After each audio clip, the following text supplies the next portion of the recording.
Practice the principles. I will now introduce several practice methods to help you and me jump from the mind into the heart.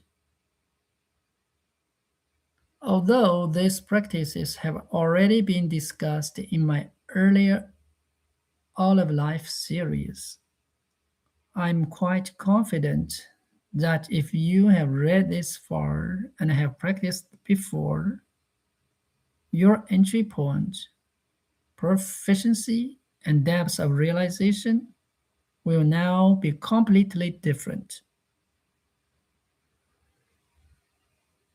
First, a reminder: the word practice here is my translation of the Sanskrit term sadhana. Some people translate it as cultivation or spiritual practice, but none of these fully capture its meaning. Even spiritual practice is not quite accurate.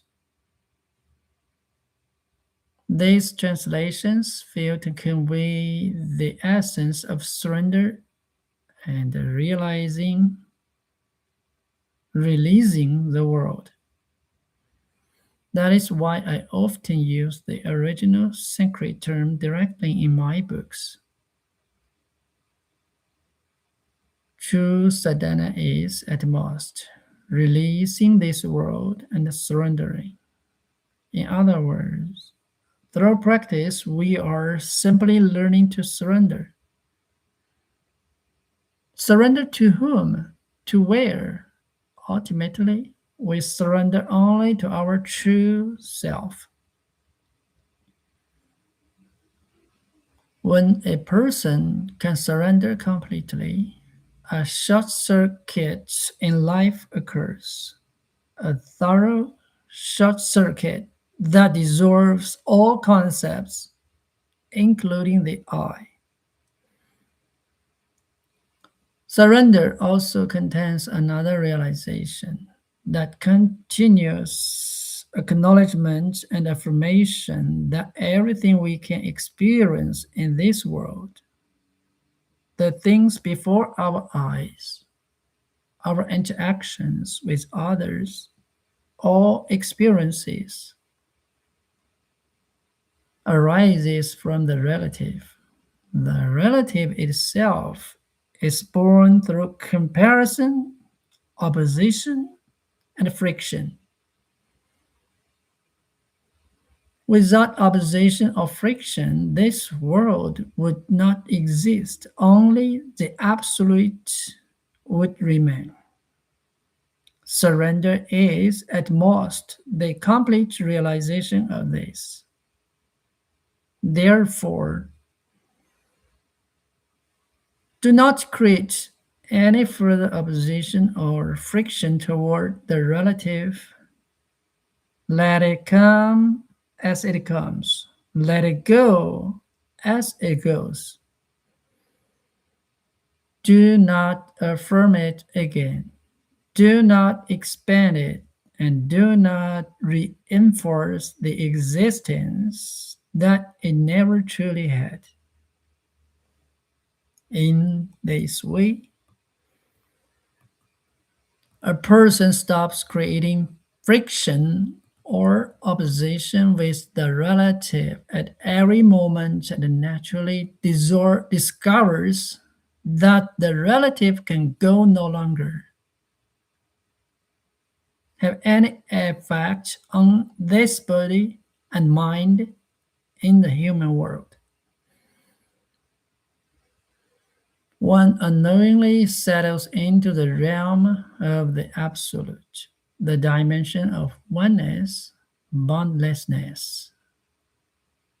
You do nothing, you simply stop letting the relative have any power. One then returns to oneness. This is to say, what are we practicing? There is actually nothing to practice. Truth cannot be attained through practice. It has nothing to do with effort or action. At most, we hand ourselves over, release the world, and release ourselves. Choose or our true nature then naturally emerges. I wish to further remind you here through any practice, a person cannot awaken. Choose cannot be practiced. Awakening does not rely on any practice. Any sadhana can, at most, bring us to the threshold of awakening and have us make a firm decision. I must awaken. But the most difficult part to understand is this. In the end, through practice and surrender, we even let go of the determination to awaken. Only then do we unknowingly awaken. Any sadhana can at most help us realize that everything we see in the human world is, at best, a collective, very solid illusion. Not only all events and phenomena, but even the material world, everything that feels objectively existent is illusion. This is the most difficult point for ordinary people to understand. Practice at most bring us to one pointedness of consciousness. One pointedness naturally brings us purification, reducing or even dissolving the mind's thoughts. One pointedness naturally allows us to realize that nothing else matters. Only awakening is important. There is only one path, awakening, because awakening is your true nature. You don't need to seek it, pursue it, or even practice it. At most, you push yourself to discover that there is no second path, only awakening must happen. When that time comes, after awakening, you will discover that nothing actually happened. You may even realize that all practices were unnecessary. It was only because of our immaturity, still believing in a separate self, a me, that we thought a practice of awakening was needed. However, honestly speaking, if the above were though possibly understood, cannot yet be fully realized, then I suggest that we remain humble and sincerely engage with every practice, every sadhana, live it out from morning till night. True sadhana is not achieved through sitting meditation or concentrating the attention to attain a one pointedness. True sadhana is, at most, a reminder, reminding you of what you have always known, what you have always had, what has always been part of you, but which you and I have forgotten. These practices can be done at any time, even while sleeping. If a practice can only be done at specific times or under specific conditions, for example, requiring full lotus posture, then I don't consider it true sadhana. This point may contradict what you have heard in the past. You will find that the sadhana speak of here is an accomplishment of realization. It treats you as someone who has already awakened long ago. At most, through practice, we gently and repeatedly, in every moment, give ourselves a light reminder. Awakening is effortless. It is not achieved by the eye or by any of our efforts. Rather, life awakens us. It is divine grace that awakens us and short circuits us. I believe this is the correct way to view any practice. Next, I hope that through each practice here, we repeatedly revisit these understandings. Check for yourself whether you can fully commit. I believe that if you have this realization, the role and function of these practices will be completely different. Finally, gently set aside all concepts, including everything taught in this book. Set all concepts aside and together with the practices, make a light and easy decision. In this life, I must awaken.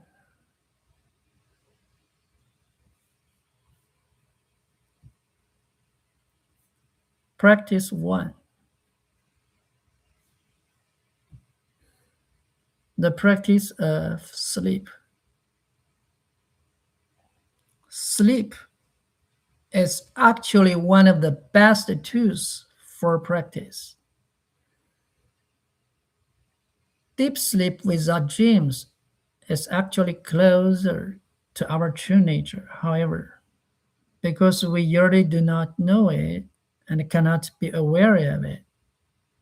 It becomes like a state of unconsciousness, and we miss the important key it contains. If a person can become aware in dreamless deep sleep, they will naturally discover that what they have been pursuing was completely wrong. Through sitting meditation or other practices, we usually try to experience something, realize something, or cognize something. All of these are mistaken notions. What we don't know is that all of this is still within the operation of the mind and cannot escape duality. What we are truly seeking is the most primal, purest awareness. This awareness is non discriminating. It can be aware of everything, even of itself. Yet, it has nothing to do with all the operations of our mind. To say it has nothing to do with them is also not entirely accurate, because in every moment, with every phenomenon projected by the mind, this awareness is always present. We simply do not know it. In dreamless deep sleep, We are actually naturally awake. But because we are not aware of it, we miss it. Once we know this, the moments before sleep and the night and right after waking become a very important gateway. The moments before sleep and right after waking before became a very important gateway. The moment before sleep and right after waking become a very important gateway, one that every person should invest in. It can become the lightest and most effective practice. We will naturally discover that practicing these methods before sleep and upon waking is also the best way to overcome insomnia. Not only will sleep quality improve greatly, but the problem of insomnia will naturally disappear because insomnia itself becomes the best practice opportunity, primarily allowing us to experience what being truly is.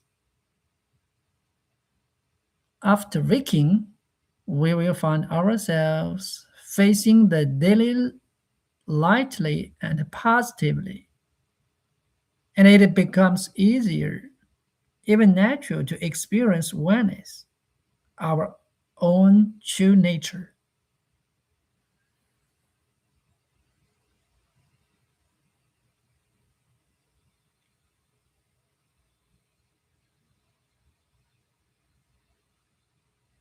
Before sleep at night, one self inquiry. Use self inquiry to guard every arising thoughts. Whenever any thought or feeling arises, whether good or bad, pleasant or fearful, whether there is depression, frustration, worry, unease, loss, or even despair, even if you cannot break it in the moment, afterward you can inquire. For whom do these thoughts arise? Who feels uneasy? Who is uncomfortable? Who feel lost? Who thinks no one understands? Who is disappointed or in despair? Who is worrying? Who is concerned about tomorrow? Who cannot let go of the past? Who is hurt? The answer, of course, is I. Then, who am I? In this way, no matter what thought or feeling arises, continuously ask yourself, who has this thought? Who has the feeling? You naturally discover it is I. Then, who am I? As long as thoughts arise, even if you wake up in the middle of the night needing water or to use the bathroom, in the past you might have worried this was insomnia. Now, you don't need to do anything. You can lightly continue this inquiry. Who feels uneasy? Who knows they are awake? Who is worrying? The answer is always I. Then, who am I? through who am I, you will find yourself resting in a space without answers. Lightly and easily watch this gap. Watch whether any thoughts arise within it. If they do, immediately face them with inquiry. Repeat again and again.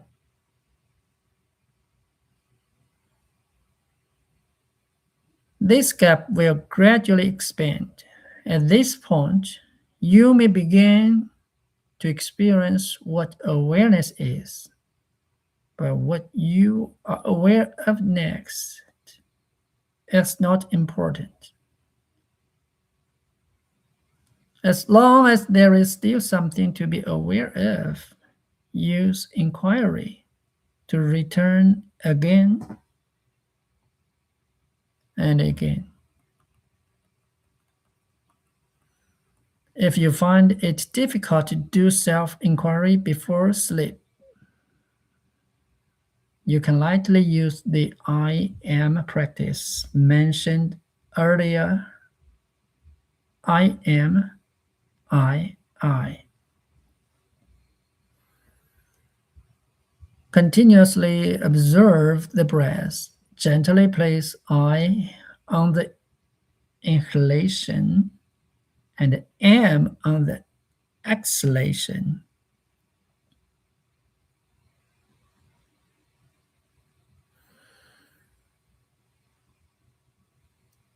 Repeating continuously. You can also continuously surrender any thoughts to God or to the image you most respect: Buddha, nature, oneness. With the utmost sincerity, hand everything over to oneness. Practice 2.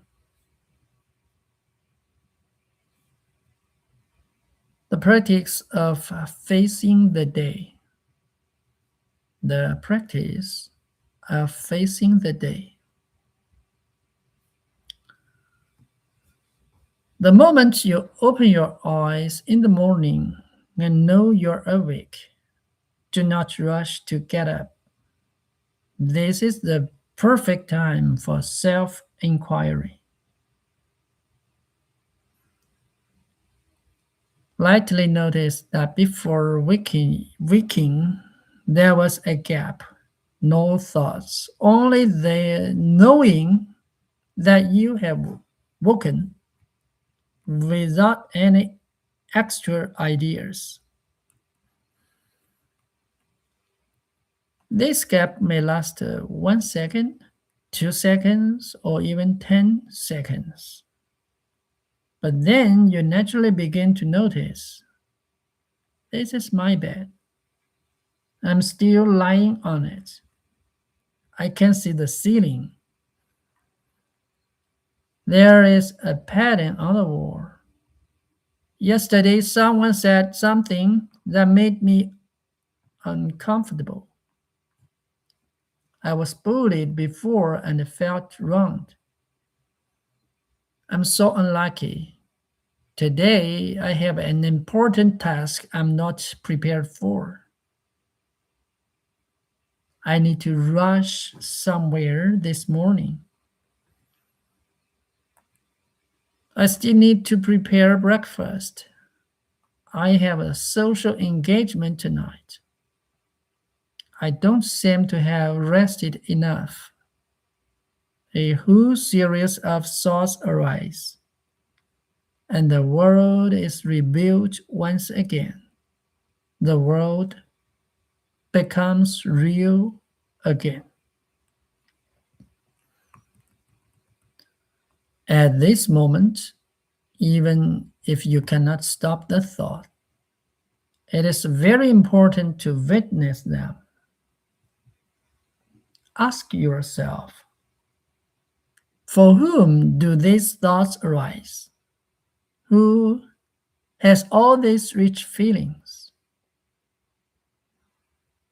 Who knows they feel lost, depressed, or hurt? Who is worrying and anxious about today, tomorrow, and the future? Who is it? At this time, who knows they have woken up? The answer is again, I. Then, who am I? Similarly, use self inquiry repeatedly to rest in the gap. This gap is the gap of awareness, lightly and easily being aware, without caring what is being aware of. As soon as you know you are aware of something, it is at most a thought. Bring it back with inquiry. At this point, you may remain in clear awareness for 1 second, 2 seconds, and unknowingly stretch the duration. But thoughts will eventually arise again. Then repeat the inquiry. You can repeat it several times. Do not rush to get out of bed. After getting up, while brushing your teeth, using the bathroom, eating breakfast, going to work, continuously repeat the inquiry. For example, who is brushing teeth? Who knows they are putting on clothes? Who knows they are looking in the mirror? Who knows they are eating breakfast? You naturally discover yourself entering a silent gap and will cherish this state of quietness the most. The practice is the best preparation for facing the day, people, and the world ahead. At the same time, it always allows you to thoroughly experience what awakened awareness is. And this awareness itself is samadhi, the great stillness. Samadhi, the great stillness.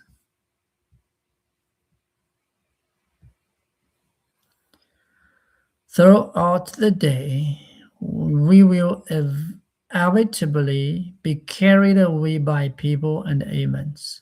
But with the foundation built in the morning, you will find it easy to return to the practice of inquiry. The practice of self inquiry may even become the most frequent state you rest in during the day. And through this movement, you naturally enter stillness. Here, movement and stillness refer only to thoughts. They have nothing to do with the movement of the body. In other words, the body and the mind are moving, but there is no someone who is doing the moving. Try it.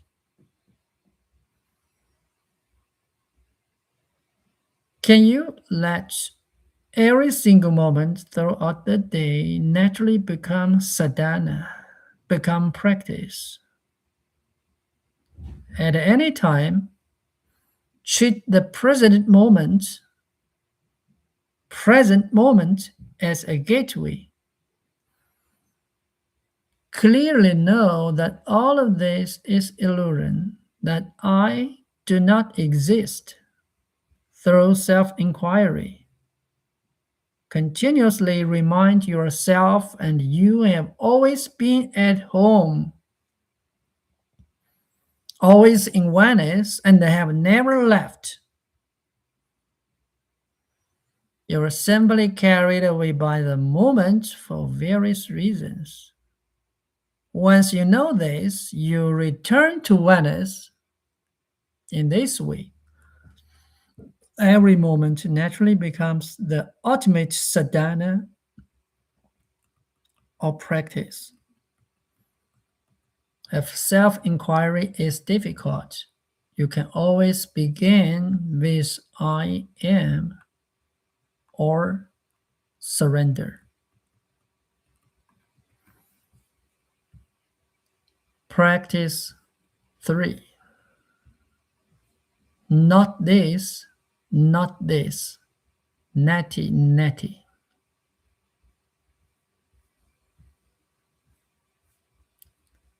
As we practice to this point, we will naturally begin to use a mantra.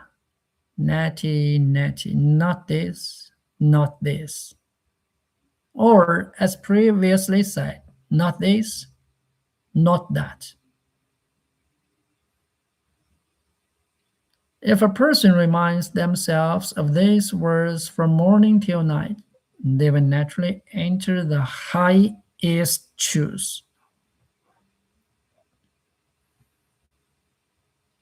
This word at most express that everything we can see, experience, or express in this human world, no matter how beautiful, profound, or secret, has nothing to do with truth. It is still inseparable from the mind, from duality, from the relative, from limitation and conditioning. Therefore, it is impossible to find truth through this world. We can, at most, negate everything. By everything, I mean all that we have learned, seen, and can express in this lifetime, even things that cannot be expressed but can be realized.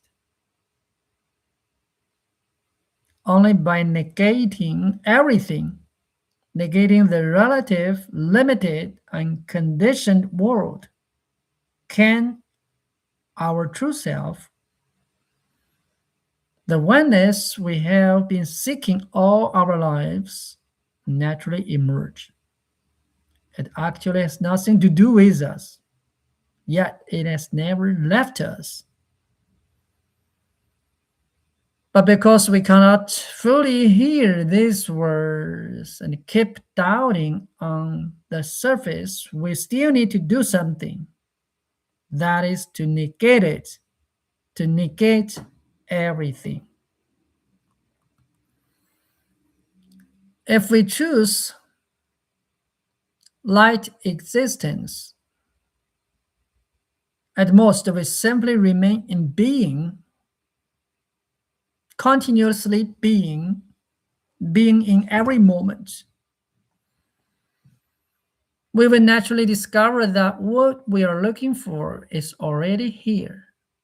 Even the practice of negation then becomes unnecessary.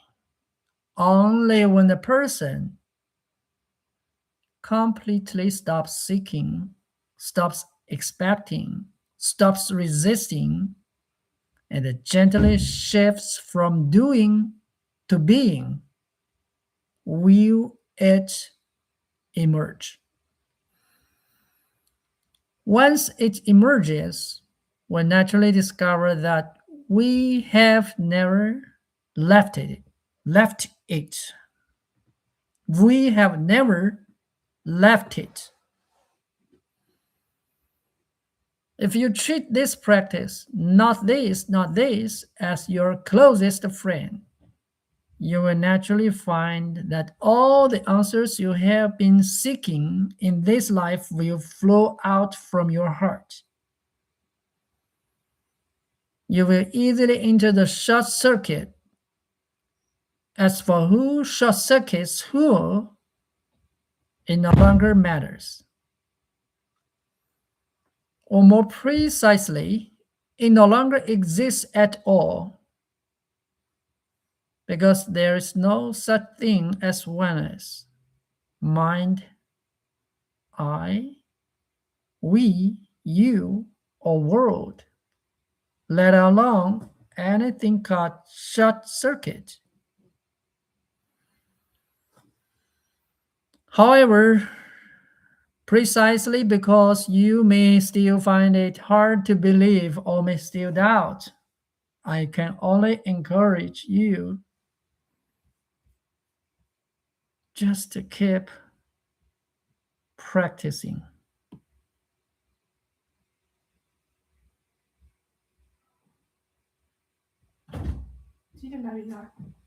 7:40，6:40走吧，还有25分钟。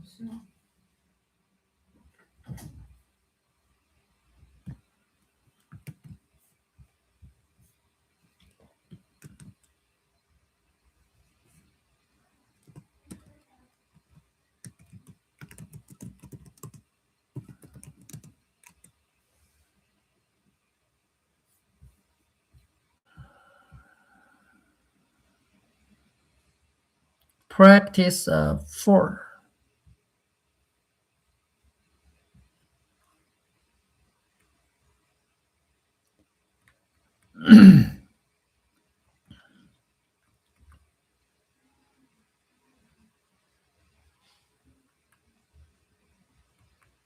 The practice of everything is okay.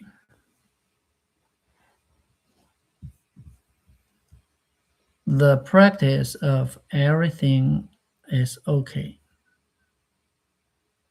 If a person has sincerely practiced before, even having gone through all the practice in the all of life is serious, they will naturally discover that actually there is nothing that needs to be done. Everything is already fine. It has always been fine from the very beginning. It is only because we think that something about ourselves or the world is not good enough or not perfect that we feel the need to overcome, improve, change, protest, or have opinions about it.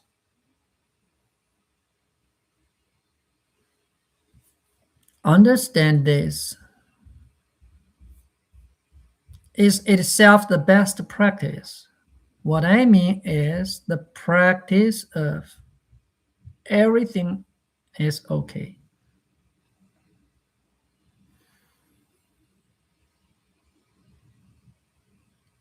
It's okay. It's all okay. There is nothing that's not okay. Okay. Everything is okay. Everything is just right. Nothing is not okay. From morning to night, when facing any loss, hurt, injustice, people we dislike, or unpleasant events, we simply remind ourselves everything is fine, everything is just right. This is exactly what I need. This is what I need to learn. Everything is preparing me to arrive here. Therefore, everything is just right. Or simply use thank you to express everything. Expressing gratitude toward life, knowing that everything arises from the combination of our karma.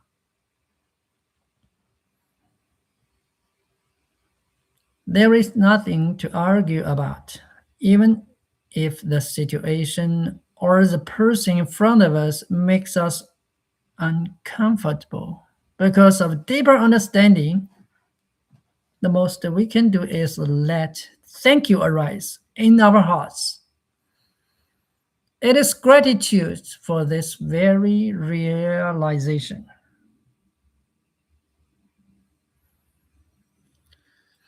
You may choose that the words that are familiar or acceptable to you and use this sentence as your mantra, repeating it from morning till night. Once you become used to it, you will naturally discover that even when facing major loss or trouble, your thoughts and emotions will naturally apply the brakes, allowing your heart to heal. Later, when encountering any situation, even good ones, you will see that they too have their function. They help us realize impermanence and at the same time allow us to let go of thoughts. Even good things can be released. The concepts of good and bad disappear. We naturally realize that everything we see, experience, or can express through language or thought is inseparable from the mind. Therefore, no single thing has absolute importance, nor does it truly exist. Everything that comes will also go. It is only through our thoughts that things gain life and continuity, bring us endless trouble. Affirming or thanking everything already contains surrender, devotion, and self inquiry. At most, we are affirming or thanking the dimension we have already have, a dimension that has never been separate from God. Remember, this affirmation is not surrender in the sense of giving up. It is not resigning ourselves to the current situation, thinking this is just how it is. Affirmation and surrender means this. Although the present moment is not smooth, a person can completely see through it and realize that there is an underlying oneness operating. What is in front of us is at most a transformation of karma. Continuously affirming these truths, the truths that no situation can cover, is what we mean here by affirming. Furthermore, we are not affirming or thanking the events, people, or things we encounter. The object of our affirmation and gratitude is not others or external things, but ourselves, our true self.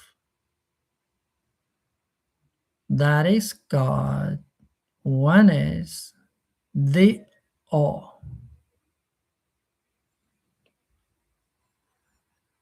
This practice of affirmation and gratitude actually brings a negation to the people, matters, and things we encounter. It negates the possibility that what we experience has any absolute importance. In the end, That which cannot be negated is precisely what we truly affirm and think. In other words, the practice encompasses all the other practices. Ultimately, it contains surrender and self inquiry, and even natty natty. Not this, not this. In reality, whether we accept it or not makes no difference to choose. If we accept it, it is still so. If we do not accept, it is still so. It changes nothing about choose, however, because we do not understand choose. Whether we affirm or reject each moment greatly affects us. If we cannot accept each moment and continue to resist, we are at most affirming karma and allowing the present karma to extend and expand continuously. On the contrary, if we can accept and affirm each moment and let everything flow naturally, we are at most allowing the present karma to complete itself. Affirming each moment also means not interfering with the natural operation of karma.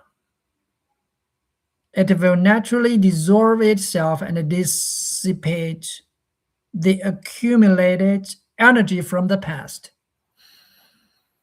Understanding this, such acceptance is a very peaceful acceptance.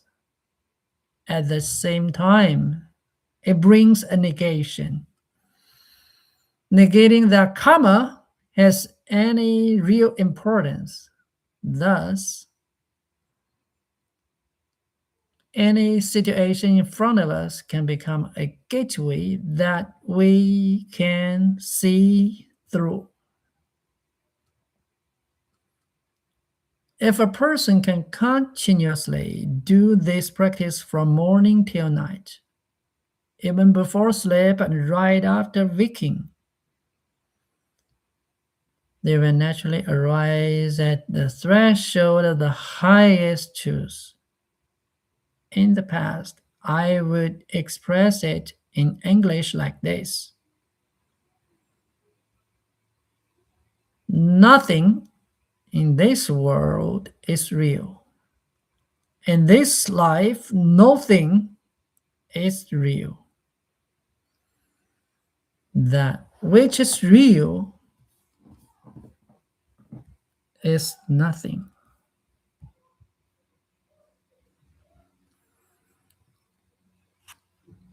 A person will naturally experience what Shakespeare called much ado about nothing, or in plain language, everything that can be done, said, described, or thought is unnecessary.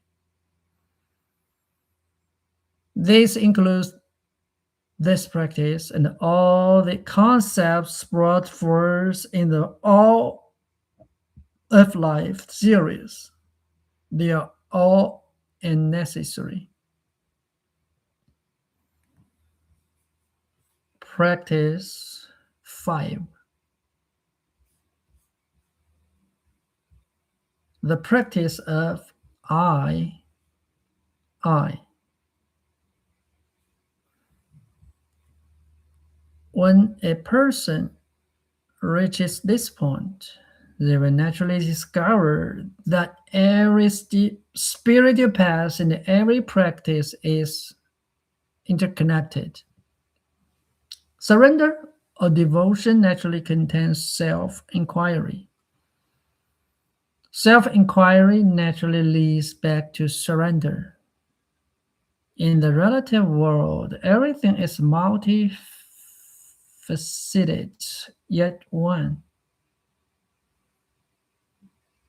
This oneness cannot be separated from any dimension.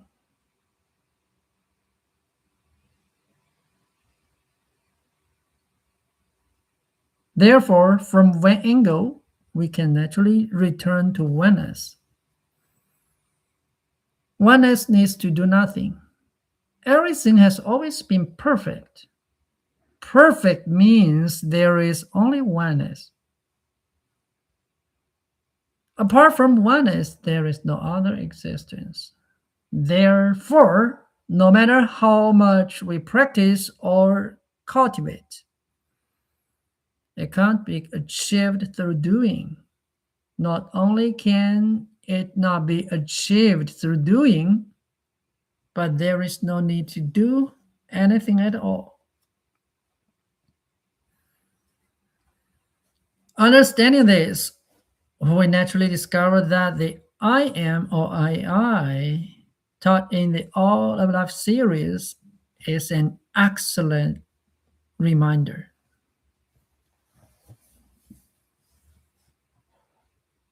I have often mentioned that I am or I is relatively easier for most people.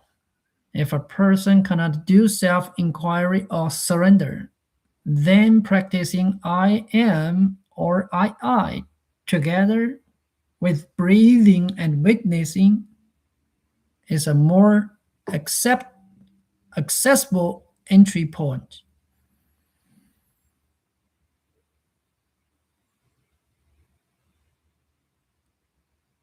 It can bring focus. Once focused, thoughts naturally decrease and may even disappear. This makes it easier to return to the practice of self inquiry.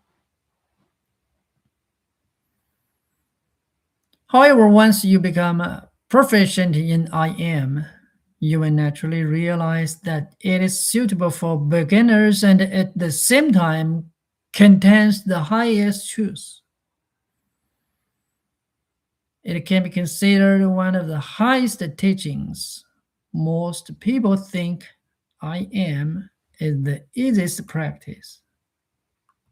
This itself always points to the greatest secret. To be completely transparent, everything the All of Life series aims to bring is repetitive,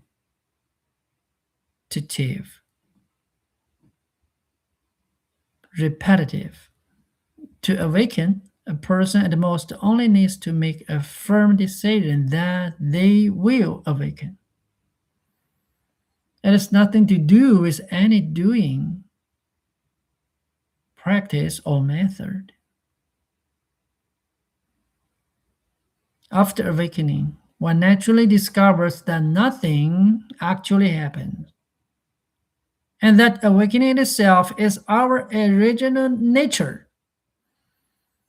The only difference from ordinary people is that we thoroughly know this and no longer have any doubt. Awakening is our true nature.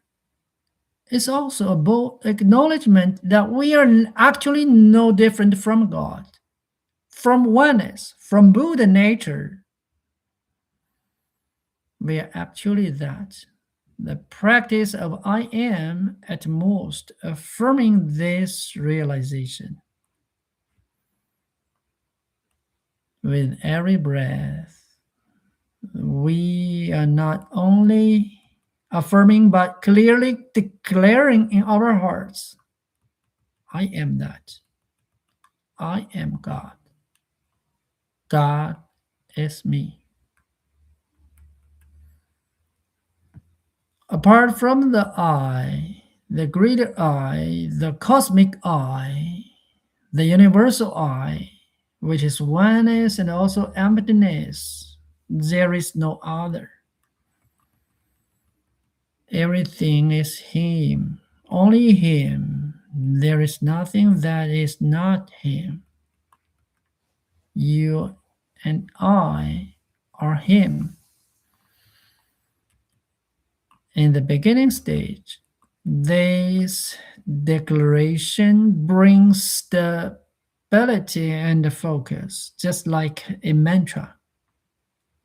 Through repetition, it washes the mind, sinks into the subconscious, and turns idea into our reality. Unknowingly, the small I merges with the greater I and becomes completely united with the true self. In the end, one naturally discovers that this self contains our highest realization through the most ordinary action, breathing. We are simply giving ourselves a light and easy reminder. Through our hearts, we make a clear declaration. The I am practice also expresses that there is only the subject, and apart from the subject, no other existence, including any object, exists. Actually, this is still a metaphor. 哦，